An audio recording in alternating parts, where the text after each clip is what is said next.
जा रही है दिल्ली में, क्या कहेंगे? डीएमके और केजरीवाल ने दूरी बना ली है समय। देखिए, जिस तरीके से तथाकथित इंडिया अलायंस में ही दरारें देखने को मिल रही हैं, जिस तरीके से डीएमके की नाराजगी, और स्वाभाविक है कांग्रेस ने अपने पुराने ईमानदार सहयोगी के साथ सत्ता की लालच में जिस तरीके से धोखा देने का काम किया, स्वाभाविक है डीएमके जैसी पार्टियां उससे दूरी रखेंगी।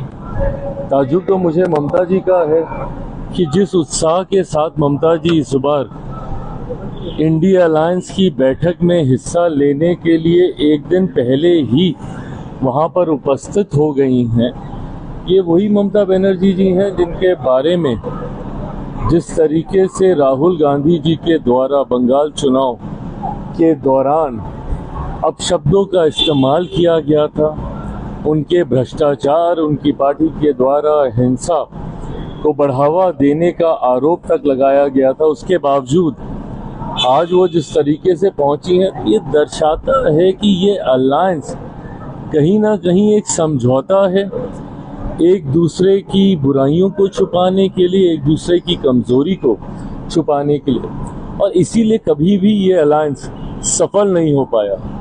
आज पुनः ये लोग एक बार बैठ रहे हैं रणनीतियों को तय करने के लिए, बट इतिहास गवाह रहा है कि जब जब अलायंस को एकजुट रहने की जरूरत थी तो अपने लालच में इन लोगों ने एक दूसरे को ही धोखा देने का काम किया है। तो ऐसे में ऐसी बैठकों के कोई मायने नहीं रहते। आज एमएलसी का नॉमिनेशन है, आपकी पार्टी से भी एक विधान परिषद सदस्य का आज नामांकन होने जा रहा है, क्या कहें?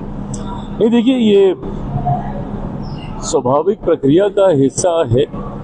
समय समय पर विधान परिषद में सदस्य अलग अलग दलों से चुनकर जाते हैं। मेरे लिए और मेरी पार्टी के लिए ये खुशी की बात है, गर्व की बात है कि आज हमारे चुने हुए विधायकों की बदौलत हमारे विधानसभा में विधान परिषद में एक सदस्य आज नामांकन अपना भरने जा रहे हैं, और उससे बड़ी खुशी की बात यह है कि पार्टी ने जिस सदस्य को चुनने का काम किया है वो मेरे नेता, मेरे पिता, लोक जनशक्ति पार्टी के संस्थापक आदरणीय रामविलास पासवान जी के पुराने साथी, पुराने सहयोगी और पार्टी के ईमानदार कार्यकर्ता रहे, जिन्होंने हर विपरीत परिस्थिति में पार्टी के साथ मजबूती से खड़े रहने का काम किया।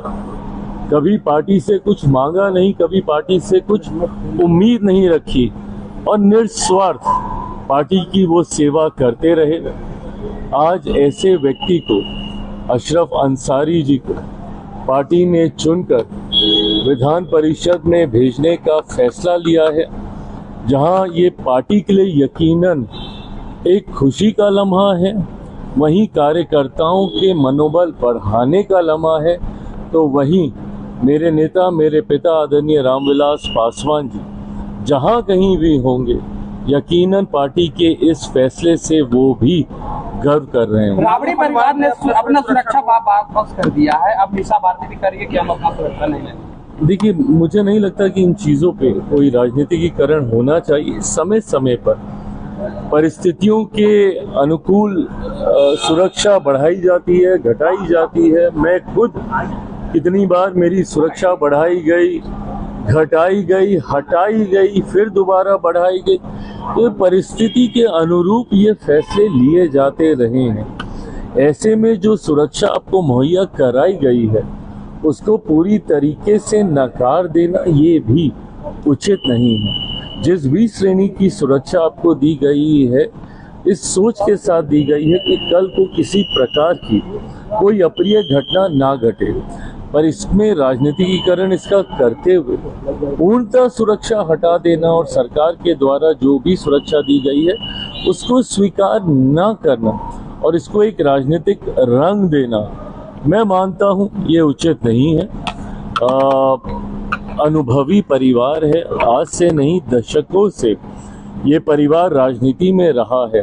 ऐसे में इस तरीके के फैसले कहीं ना कहीं जिद को दर्शाते हैं। जो मुझे नहीं लगता कि इस परिवार की अनुभव और मर्यादा के अनुकूल है। एमएलसी का आज नामांकन है, लेकिन तेजस्वी यादव और लालू प्रसाद यादव नहीं है, क्या कहेंगे? सुनील सिंह आज नामांकन नहीं करेंगे। नहीं, ये गंभीरता का अभाव दर्शाता है। नेता प्रतिपक्ष कई बार कई महत्वपूर्ण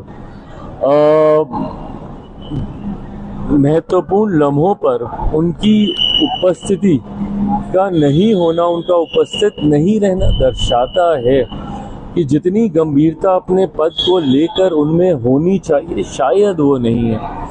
कई बार सरकारी कार्यक्रमों में भी वो उपस्थित नहीं रहे। उन्होंने इन लम्हों को वो महत्व नहीं दिया जो महत्व मिलना चाहिए था। ऐसे में जब आज आप ही की पार्टी से एक सदस्य नामांकन भरने जा रहा है, आप स्वयं उपस्थित नहीं हैं, पार्टी के राष्ट्रीय कार्यकारी अध्यक्ष हैं, आदरणीय लालू जी के स्वास्थ्य की चिंता हम सभी को है, उनकी उपस्थिति नहीं भी है तो हम सब उसका सम्मान करते हैं, पर तेजस्वी जी का नहीं होना दर्शाता है कि वो आज भी अपने पद और राज्य की राजनीति को लेकर गंभीर नहीं है। सर राहुल गांधी ने कहा है कि प्रधानमंत्री युवाओं को रील और पकौड़े तलने के लिए छोड़ा।